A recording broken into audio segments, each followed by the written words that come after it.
So it looks like it just hit noon, so we'll go ahead and get started. Hi, everyone. Welcome to the Tax Facts Lunch and Learn hosted by Wyoming Tax Facts and the Equality State Policy Center. My name is Marissa Carpio, and I'm the Policy Director of the Equality State Policy Center. ESPC is a nonpartisan, nonprofit organization advocating for fair elections and transparent government for all of Wyoming's communities. I'll kick it over to our moderator, Sue Summers. Hi, everyone. I'm Sue Summers, your moderator and one of the founders of Wyoming Tax Facts. Our mission statement is this. We are Wyomingites committed to a stable economic future for our state by increasing tax literacy in our communities and promoting tax reform. Some of you remember that we started during COVID as Tax Club. We're so pleased to now partner with ESPC on a formal series of presentations for the public. This is the first webinar in the series Tax Facts Lunch and Learn, and we're really excited to be here. Tax policy can be tied to everything we do in this state, from the obvious, like roads, human services, and schools, to demand for goods and services and creating work incentives. This series aims to break down Wyoming's tax structure for who it impacts the most, Wyoming's citizens. Today, we're lucky to have Ashley Harpstreith, Executive Director of the Wyoming Taxpayers Association. The Wyoming Taxpayers Association provides the essential connection and information between the state's taxpayers and the legislature. Since 1937, WTA's unique mission has been to advocate for sound tax policy for a healthy Wyoming economy. Ashley will kick us off with an overview of our state's tax structure. As a reminder, this meeting is a webinar, so Ashley and I can't see or hear you. If you have questions or comments, please use the chat or Q&A feature. If you can't see or hear the panelists right now or have any tech issues during the event, please send us a message and we'll help as best we can. With that, I'll hand it over to Ashley. Okay, Sue, thank you so much for having me. Can you guys see my screen okay?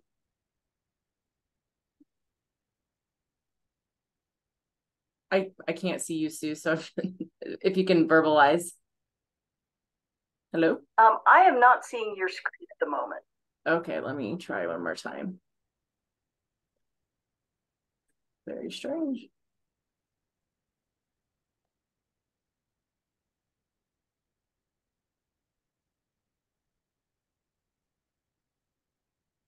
Oh. Here we go. Are you screen now? Yep, we see your presentation. Thank you, Ashley. Thank you. Okay, so we always start off with a little humor, and thanks again for hanging out with me and talking fun things about tax. There's two things certain in life with tax, or two things certain in life. You're going to pay your taxes and you're going to die. So we're going to start out with a little humor. Recently, our Director of Department of Revenue, Ms. Brenda Henson, has been introducing all of her informational webinars and series to legislators about what's the purpose of taxes. And she allowed me to steal her quote from her. And I think it's just a good kickoff of why they exist. And what she says is taxes are the structure by which we as a citizen pull our resources to pay for infrastructure and services we could not afford on our own. The goal for those responsible for administering those taxes is to ensure taxpayers are paying their fair share of the tax burden. Now, no more, no less, it is the responsibility of the legislature to determine what that amount is. So what is the WTA? Since 1937, WTA has advocated again for, like Sue said, sound tax policy for a healthy Wyoming economy. We are not anti-tax. We are not pro-tax. We are a nonprofit 501c3 and then a C4 think tank that does a lot of research on the side.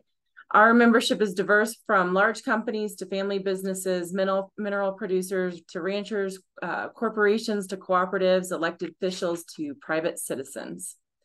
Everything we do is based off our cornerstones of taxation.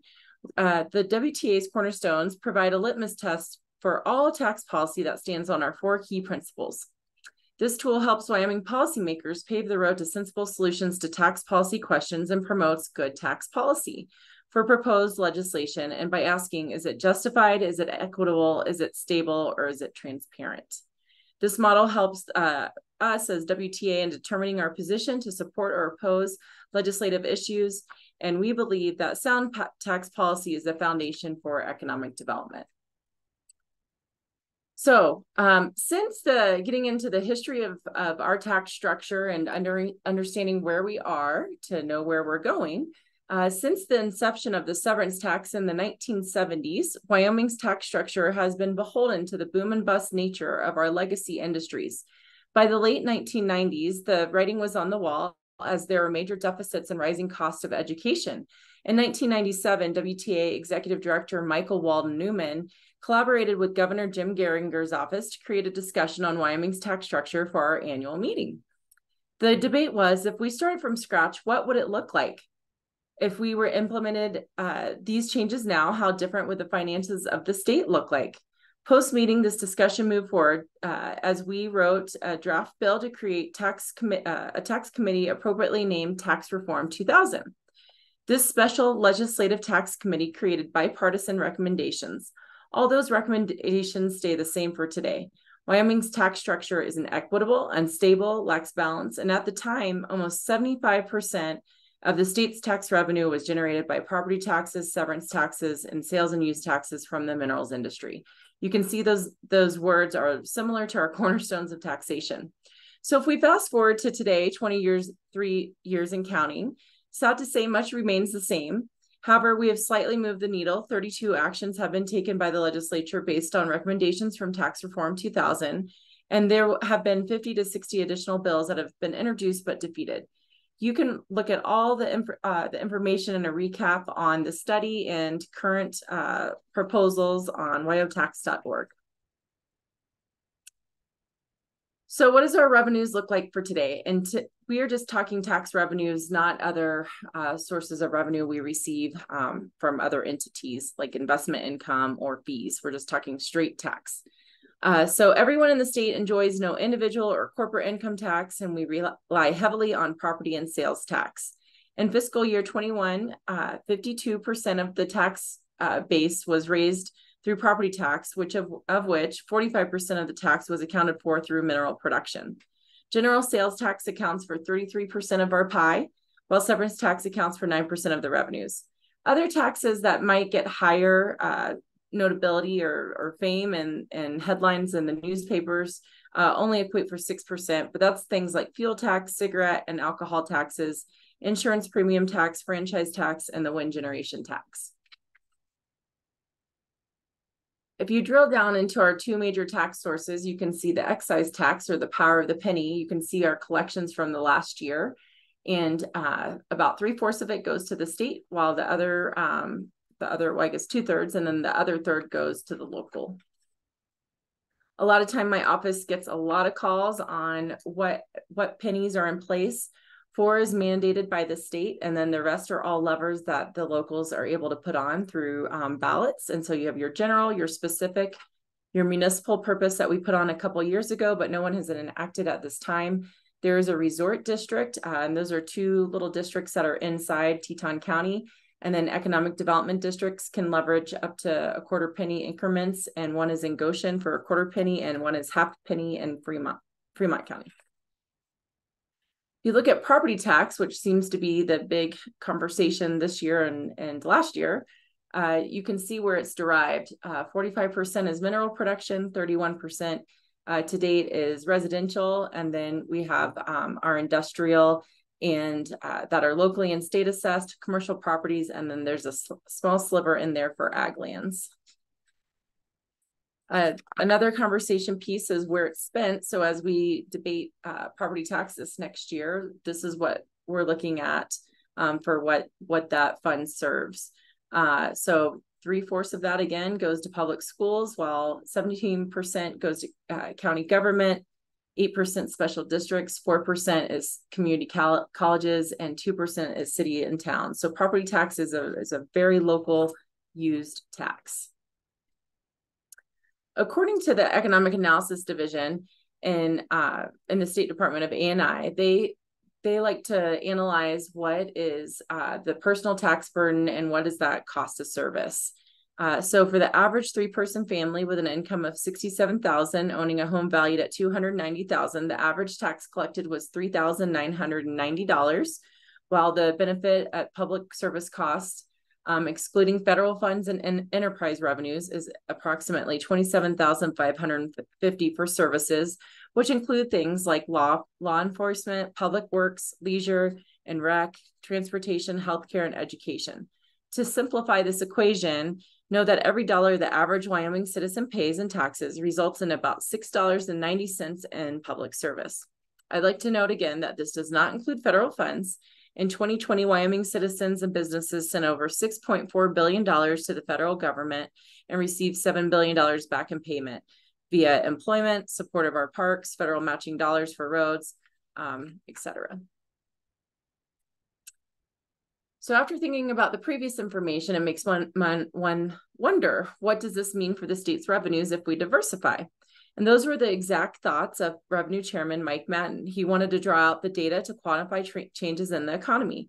In June 2018, Regional Economic Models Incorporated, otherwise known as REMI, presented fiscal impacts of economic diversification under Wyoming's current tax structure to the Joint Revenue Committee, looking at 4 different industries: oil and gas, chemical manufacturing, utilities, and food manufacturing, namely in agricultural products, and then comparing existing tax structures in Wyoming and other similarly situated states like Utah, North Dakota, and Kentucky. REMI said, under its current tax structure, Wyoming's effort to stimulate non-resource sectors in the state presents fiscal challenges. Only growth in resource sectors has significant positive fiscal impacts. So it's helpful to understand the state's tax structure and revenues as this graph plays into the state budgeting. This is a 20-year snapshot of the state's general fund. The bar graph illustrates the state revenues, while the line above notes the appropriation. Which, please note, this doesn't include the school foundation program, which is K-12 education, which is another discussion for another day. But you can see where the appropriations have gone and the influx in revenues due to our commodity-based structure. And revenues, I think, right now going back up because of all the surplus in federal funding. So where have we been in the last year and where are we going into this next year? On January 10th, 2023, the 67th legislature convened for a general session. At this time, they considered a supplemental budget for the fiscal year 23-24. The budget year is even years that's coming up. There were over 20 bills considering property tax relief due to high assessment values. The 4 that made it through was House Bill 99, a property tax refund, and that was immediate relief that was provided through the expansion of the current program.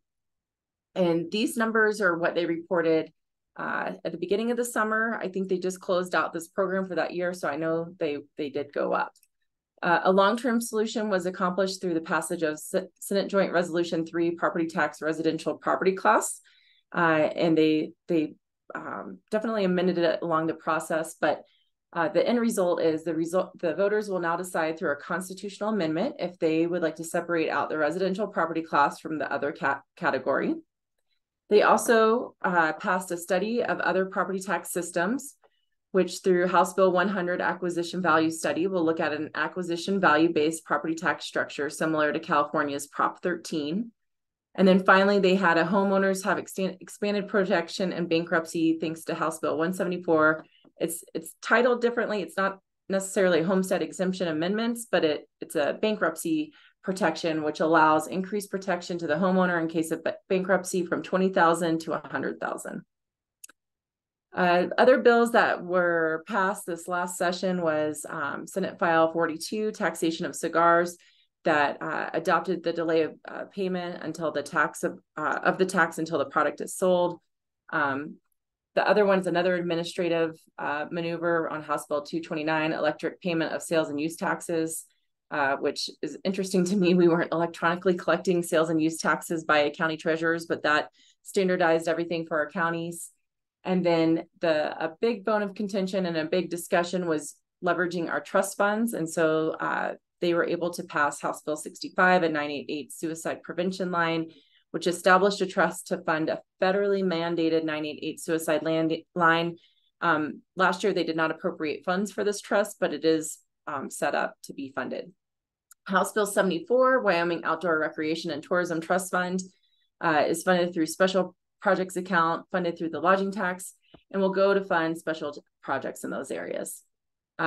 They did add on a new special districts, which is for EMS. And if adopted by local voters, they can create a special district for EMS services. The 67th passed a $383 million supplemental budget for 23-24. Again, like I said, with the appropriations, looking at that graph before, is flush with cash. The total budget looking at $3.38 billion. And the big deal there was approximately $1.4 billion was recommended to be appropriated for savings, of which $725 million is permanent savings with a 50-50 split to Common Schools Permanent Fund and Permanent Mineral Trust Fund.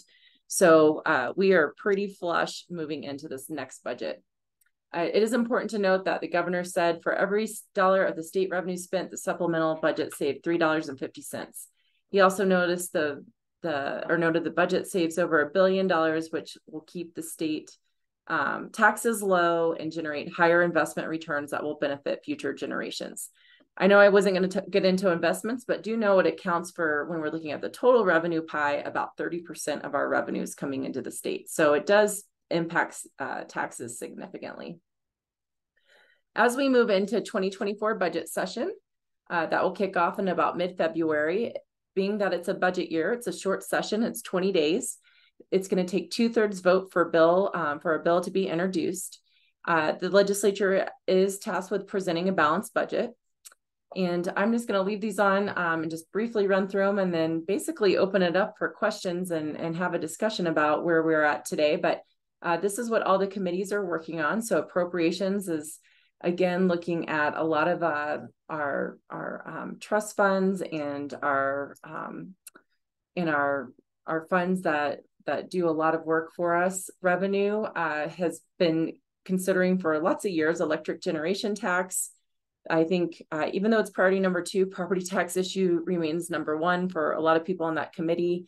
There are some sales tax issues that they're looking at reporting on exemptions. Our sales tax has over 50 exemptions on the books, and then some tax administration issues that Department of Revenue has asked to clarify.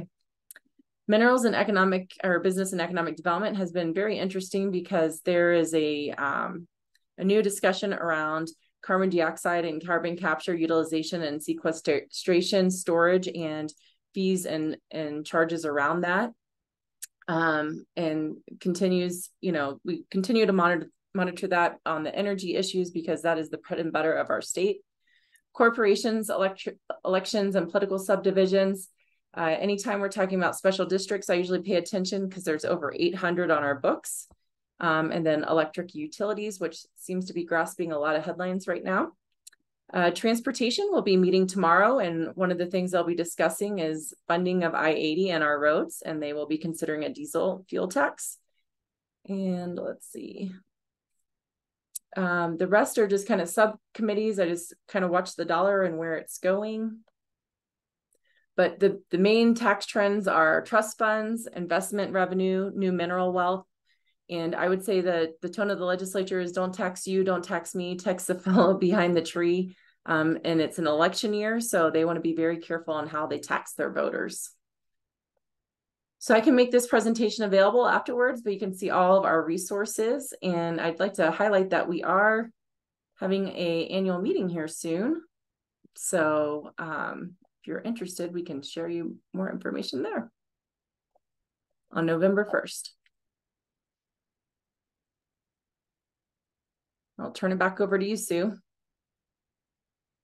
Thank you, Ashley. That was great. As usual, a wealth of information. And yes, I have to say the WTA annual meeting is always well worth going to. It's fascinating. I've got questions queued up for me by Marissa.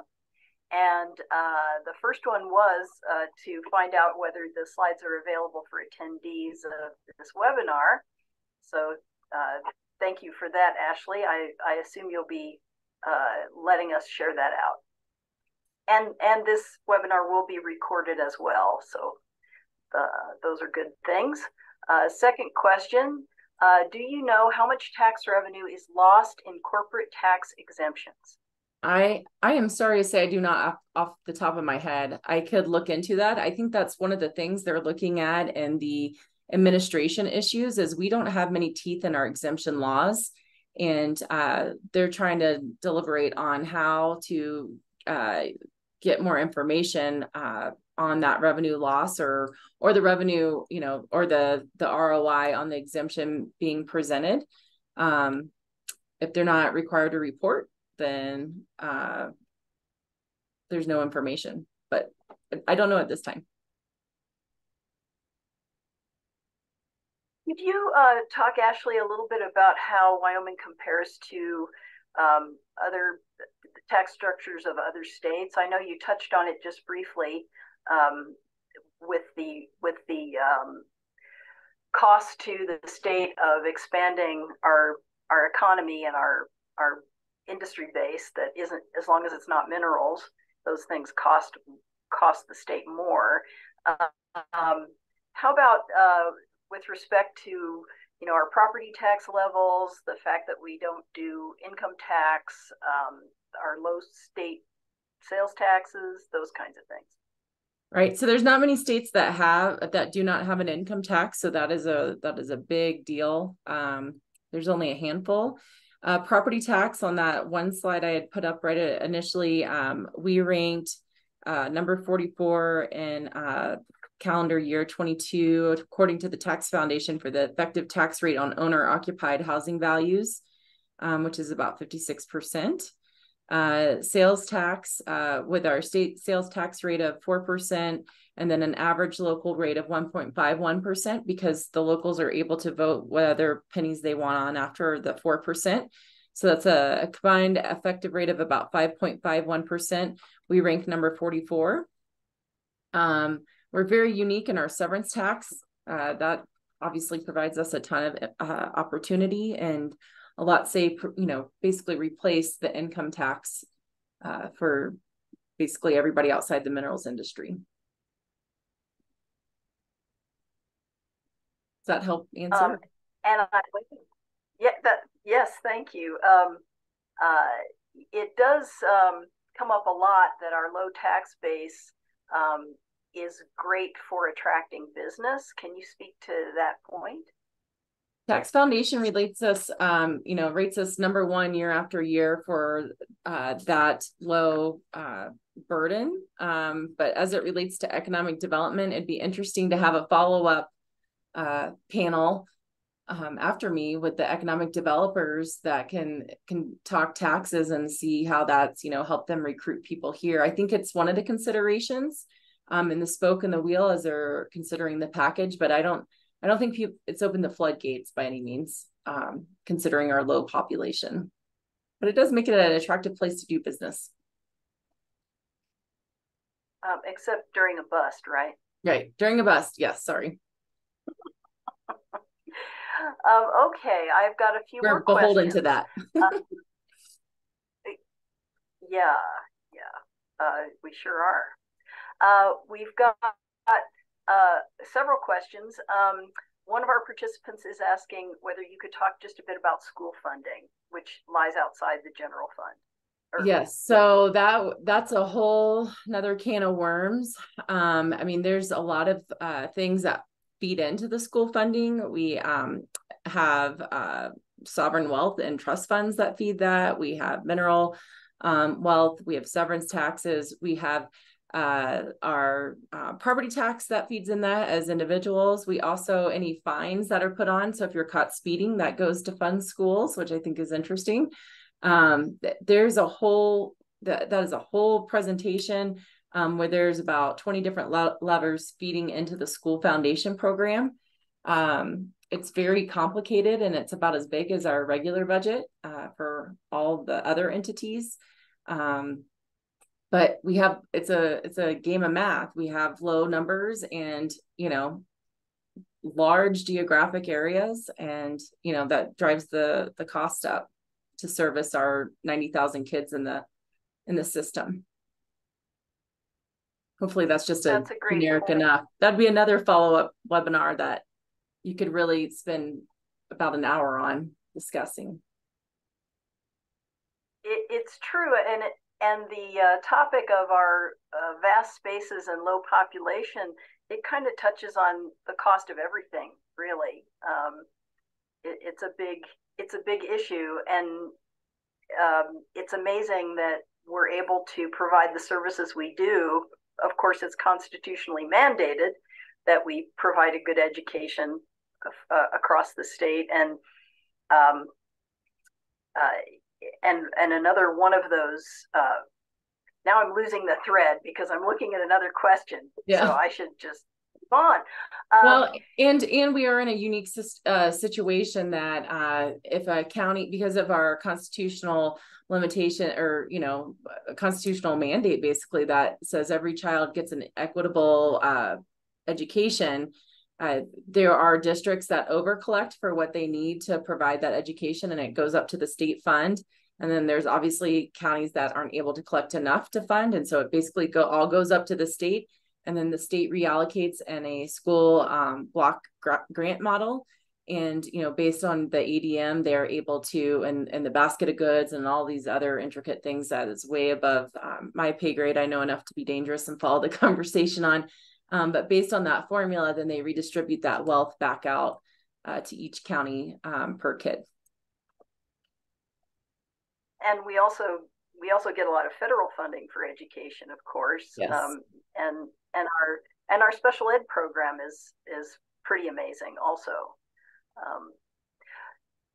I'm seeing lots of questions, and I know I'm delaying the process here.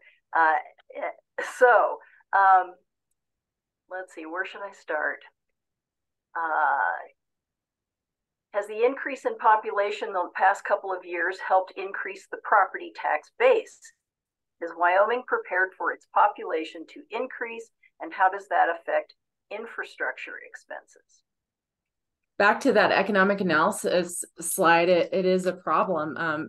It has been studied over and over again, and basically what Remy told the Joint Revenue Committee is if you are expanding jobs and taking on more people for every 100 jobs, it is costing the state basically to fund K-12 education. And so it puts us into a deficit. Right now with our sovereign wealth, we have over, about $22 billion in sovereign wealth, and we've been able to backfill, and we have a really nice savings fund. So that year that we, basically eat more than we kill, we are able to fund it through backfill through our sovereign wealth. But it causes a structural deficit, and basically the platform on which I live on, we need a low and broad-based tax structure because of the dependence on minerals. When they bust, we bust. And bringing more people on is actually a detriment to the state. Now, that does not, I'm a former economic developer. That does not mean let your foot off the gas. We've got to keep marching forward for Wyoming, but it does create an issue. I think that hopefully answered it. Well, it seems like right. And of course, each of us is receiving way more in services than we pay. So we're all kind of part of the problem, okay. Essentially. Let's see. We've got a comment that is also a question. Forbes says low taxes is number 7 on the list of businesses looking to move, or sounds like number 7 priority on the list of businesses looking to move. Is it fair that low taxes aren't as compelling as we want them to be? I mean, that's open to interpretation. Of course, we would love for it to be competitive because we'd be number 1 in that space. But, every business has to make their own decisions for what's best for, their structure and what they have. And, quality of life sometimes can compare, and infrastructure and education and workforce. Workforce and transportation infrastructure is a big piece of it. So, there's a lot of competing factors. Quality of life and services for a whole wide range of the population. If you can't keep those up, it makes it less attractive for people. There are a couple of topics that we might want to touch on here. Now this question might be better for Brenda Henson, who will be joining us in October to talk about property taxes specifically. But I'll pitch it to you and see what you say. Can you explain the restrictions on mill levy taxes? Does it change county to county? Yeah. And I just lost my book, but I've gone through this with Sue a couple of different times, and Director Henson will get in the weeds on that, but just give me 1 second. If you go to our website, and I'll make sure to share this link after the presentation with ESPC, but we talk about, in our Wyoming property taxation book, we talk about how tax amounts are derived. And one of the big considerations with property tax, and one that we would like to educate on, is we do have mills that are mandatory. So we have 25 mills mandatory on school districts, 12 mills mandatory on the school foundation fund, which is the main fund that funds the school districts. There's a mandatory of 6 mills for a county level levy. And then there's a 10 mil limitation. So some of them have limitations, so you can levy up to that, which a lot of states do. But the thing that makes ours is all the mandatory mills, especially in school districts. So right now they're over collecting with the valuations being high, and they're not able to collect what they need and budget accordingly. And Brenda will definitely touch base on that. But back to the original question of how that's different. So there's mandatory that we all pay, just kind of like in sales tax, we all pay the 4 cents no matter what county you're in. And then the special districts, and then what the county decides to, because they have a limit, so they can levy up to 10 mills or 12 mills, I'm sorry, for counties, up to 10 mills for community colleges, up to 8 mills for city and towns, depending what they decide to set those mill levies at for their budget, is where that can change per county. The revenues changed based on, again, your payer. If you're rich with mineral wealth, your property taxes and your assessed valuation is, a lot higher than one that might be ag based, where you can see that property tax pie chart or pie graph that I showed you. That's just 1% of our revenues collected. But basically the way you figure out your property tax is you take the value of the property, which is what is skyrocketing right now, which is changing everybody's property taxes. Then you run that against the rate. And for residential, it's 9.5. For industrial, it's 11.5. And then for minerals, it's 100%.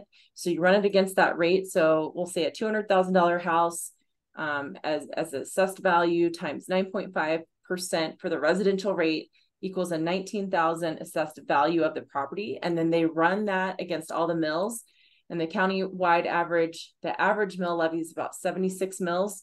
So if you take 19,000, and mills means millionth on the dollar, I hope you're following me, and I can send you the chart that is easier to look at, but is 0.076. And so that equates to about a $1,400 tax bill per 200,000 in the residence, if that makes sense. I hope that helped explain. Thank you. Yeah, so it's basically different per county, for sure.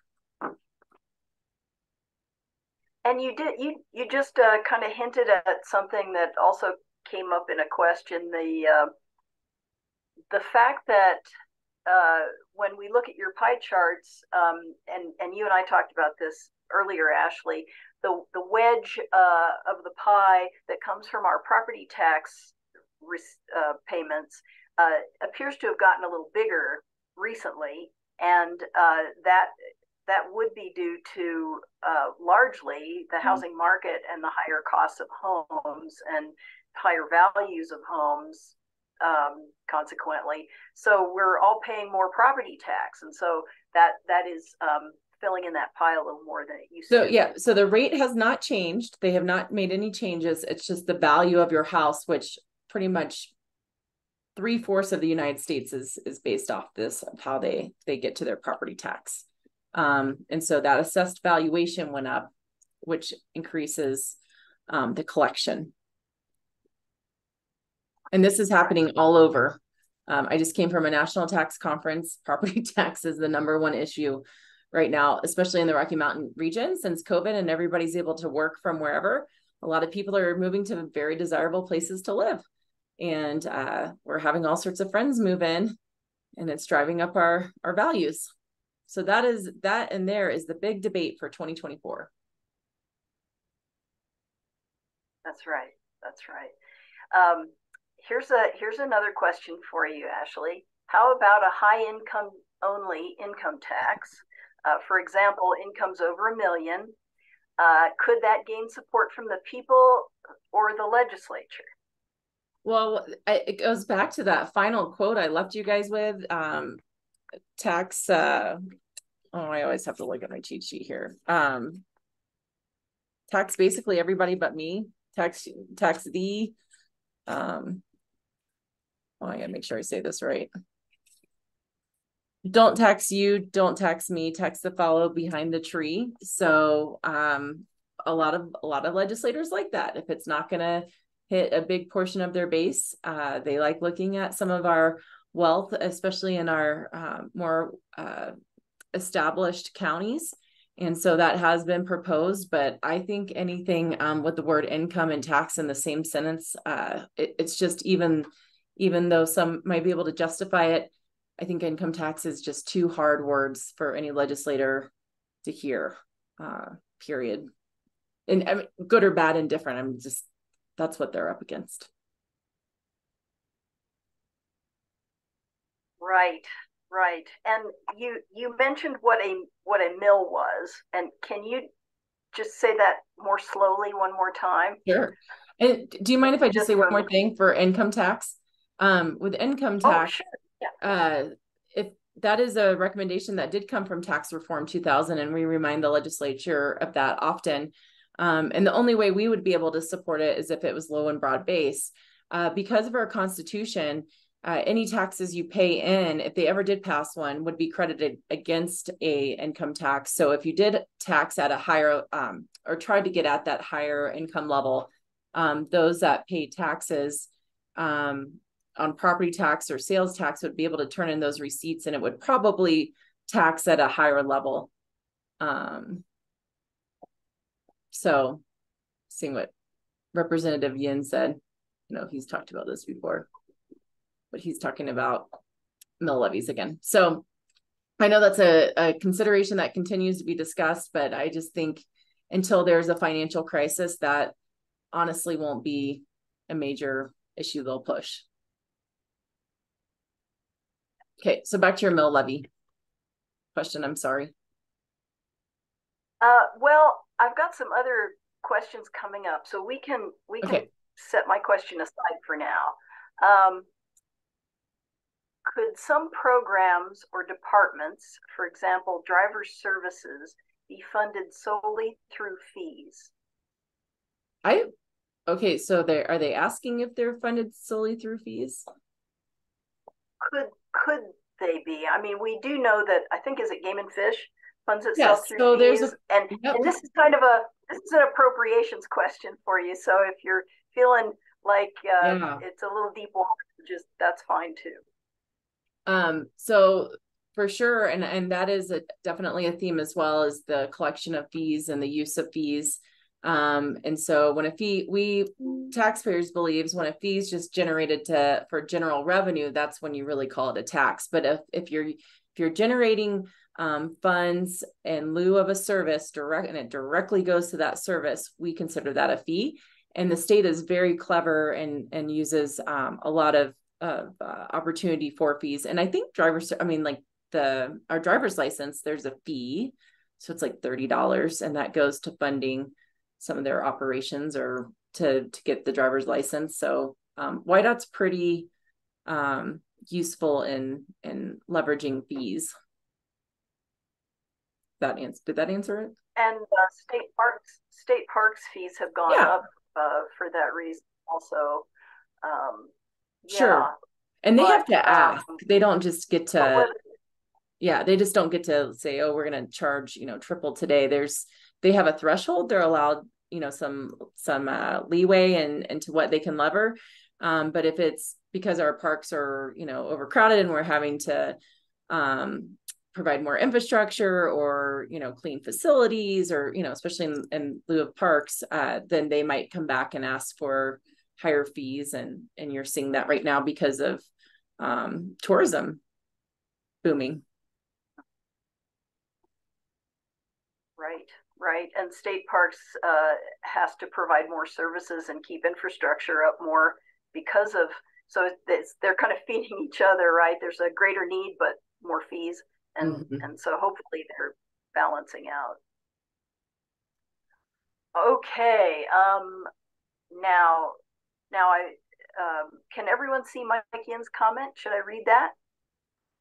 Looking at WyoTax's 2022 property tax report, it appears that Teton County is now number 2 in levied and assessed property tax, which is a new rank for us.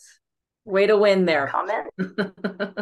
It shows assessed valuations do matter, and everybody knows what it's like to have a little slice of heaven up in Teton County. So they're paying for what they get, and they are a recapture county that is non-mineral based, and the extreme of our tax structure showing where others are able to pay outside of mineral wealth.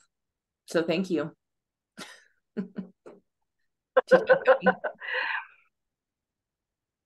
Okay, here's another participant question. You spoke about counties over collecting right now because of the mandatory mill levy, with an inability to adjust this. What happens to that money?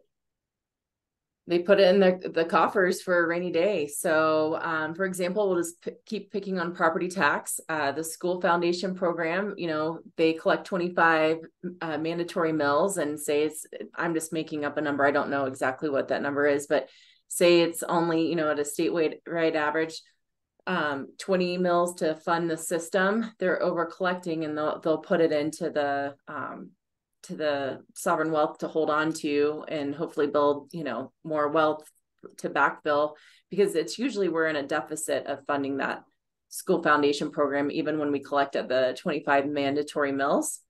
So this has been new uncharted territory for us in the last 4 or 5 years, where we've had a surplus of collections. That's something we would say that instead of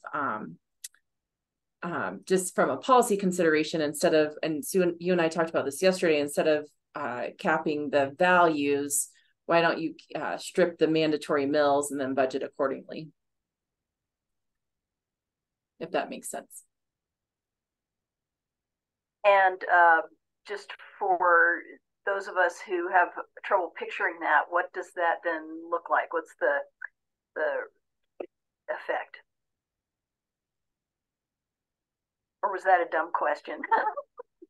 Okay, so say that again. I was looking at that fee question again. I think I answered it, but go ahead. Well, let's come back to what you were proposing about budgeting for instead of mandatory mills. So we'll hold that thought, and it might be a good one for Brenda Henson also. She's very educated in that system, and can talk about what other states do to present balanced budgets without mandatory mills. The fee question was a return to the heart of the question being, could agencies be funded solely through fees, such as driver's license? And once I read it, I saw it differently. So yeah, as he understands it, the driver's license fees does not cover all the costs for operating driver services.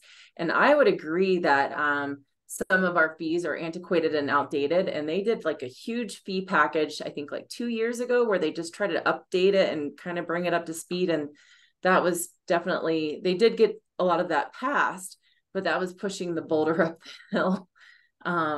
Just really, going through and making sure that they were adjusted correctly. I mean, we have tons of fees that haven't been touched in decades. So I know that there's definitely more appetite for increasing the fees, specifically since you can follow that dollar, very clearly where it's going. Inflation, the cost of building. I mean, things have just changed and are just really out of whack right now. So fees have not kept up. But, ideally, that's what they're there for, is to cover the cost of the service.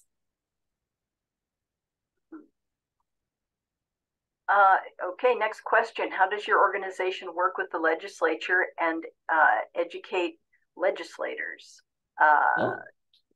Thanks for that question. I like to do things like this. And then I have a lot of one-on-one conversations with as many legislators as I can. We're putting on a huge annual meeting. We host webinars like this. We'll work with any association and groups out there. We produce a ton of publications that are all available and free on our website. We make sure the legislators get a hand copy of that. They all have me on speed dial. Sometimes they like what I have to say. Sometimes they don't. It just depends on their questions. But I stay pretty busy talking to 93 elected officials. Excellent. Okay, so back to the question of what would you do if you didn't have a mandatory mill levy? I think it's a fascinating consideration, because in our current situation, we're clearly over collecting for what our needs are. And if, each county was able to budget accordingly, they're having to put those mandatory mills on regardless for their state obligations. Now, county budgets are a lot different and they only have so many levers. But if we were able to, create budgets accordingly, so say I pay $2,000 in taxes a year on my property tax. And even though my valuation goes up, and it could be, with the increases that have been happening, up to $4,000, if they collected all the funding, instead they could balance and say, okay, it usually costs us this X amount to fund all of this. And so I might feel a slight increase because the cost in government. But it's not going to be that $4,000 level that they're collecting, because that's that's the way our structure is, and that's what they're mandated to collect. Now it's the opposite. When values go down, your taxes might go up. But property tax, especially residential property tax, is the most stable tax that is pretty much out there. We could see our values flatten, but I highly doubt we see a major crash in prices or valuations of our homes. So again, it might flatten, but I don't see it. It's not like, I'm trying to think of a commodity that, goes up and down.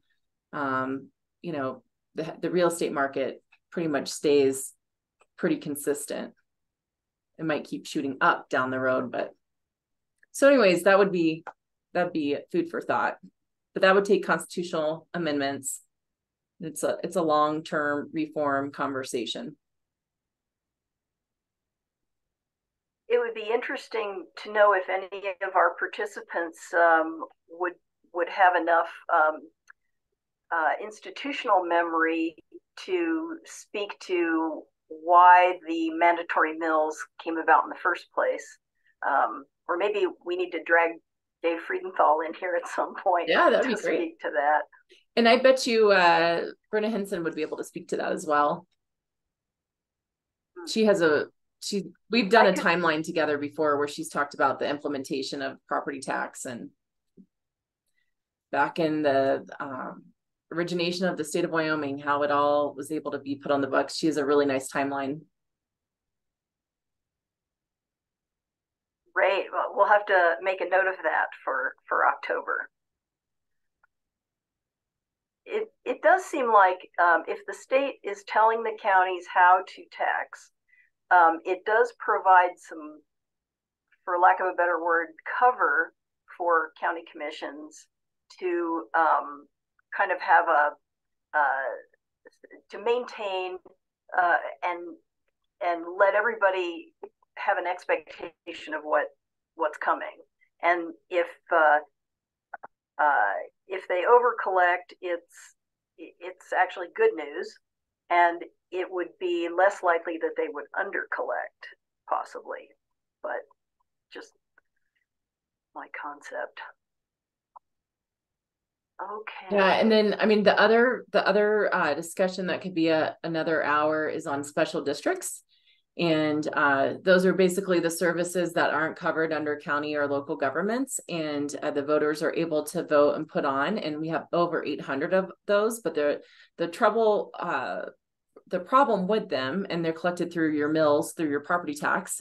So that'd be like improvement districts, water districts, weed and pest districts, and no district is created the same, and that is the problem. And they've been working on there's been a couple of special district task force. We participated on one in like 2015 with Governor Meade, and they had a lot of really great ideas, but with the change of administration, some of that just kind of fell by the wayside. But our special district makeup is very interesting and very unique as well, because it's one of the only local levers we have with the ability to tax ourselves at the local level. And we haven't really talked about municipalities and what their constraints are.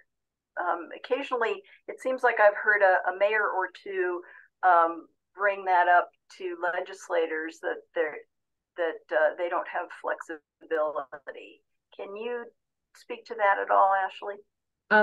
And I have to look at my cheat sheet in my book, but I'm pretty sure most of the pennies that they're able to leverage that could go to their projects, everything's kind of hamstrung through the county commissioners. They have to get the county commissioners to sign off if they want to put on that municipal tax, and portions of they receive portions of the sales tax that are put on the county ballot, but that all has to be okayed first through the county commissioners. So they can't just throw a penny tax on. I'm going to pick on Laramie County because that's where I live. In Cheyenne can't just implement their own extra penny in town, where they'd collect a lot more revenue versus, outside the city limits. They have to have the county commissioners sign off. Same with special districts. There's a long time ago, there had been some initiative to work on some community service districts and infrastructure districts that were more controlled by the municipalities, but those are all still pretty much available through that. You have to get the county to buy on to the project. So it's just WAM and WCCA working very closely together. So yes, they do have enterprise funds. Oh, I'm sorry. No, go ahead. They do have enterprise funds, which are their fees that they're able to tack on for like sewer, water. If they provide that, that's why I put that disclaimer in there. This does not include enterprise funds, because every municipality provides different services and executes it different ways, or provides that service different ways. But they have the ability to leverage that way. But usually it's attached to a direct service. There's no general fund lever minus the portion off their that they get from property tax and sales tax. Well, I'm not seeing any more specific questions coming from our participants. So I'm going to give you a sort of a softball here. What are common misconceptions about Wyoming's tax structure? Ooh, I mean, lots of things. I hate to say it, and I would say I'm probably preaching to the choir with this group, but the individual just doesn't really pay. We have one of the best tax structures to individually live in, and we need to be very grateful to our legacy industries for that. It is hard to maneuver as well. If we did want to change it, it takes time and thought, and there's no like big turn. You're turning a ship. So as they discuss property tax considerations, anything the legislature will be discussing in 2024, you need to put a timeline on, because all the data I just reported for, even though it was I maybe collected that information in 2023. That was from 2022. That was collections in 2021. So there's a big lag in the way collections happen and the way it's administered. So it's the more I get into it, the harder it gets to make any big changes.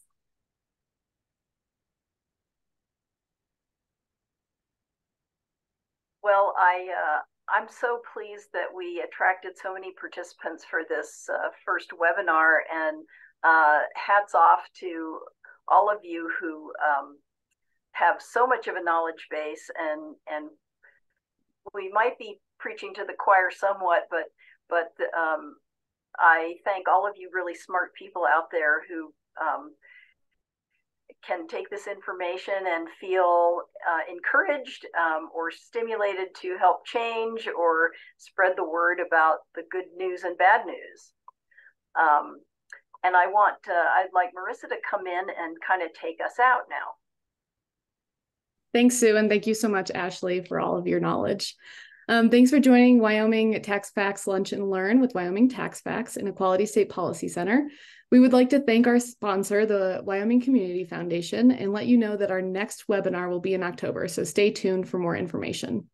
The Equality State Policy Center is a 501c3 nonpartisan nonprofit organization focusing on fair elections and transparent government. Please consider donating to ESPC's programming like this one at equalitystate.org. And lastly, if you haven't heard, ESPC is hosting a campaign and candidate training program on October 14th through the 15th in Sheridan, Wyoming. For more information, visit equalitystate.org/run. Again, thank you so much to the participants and the panelists. I enjoyed speaking with you, and I hope to see you in October. Bye, everyone. Thank you.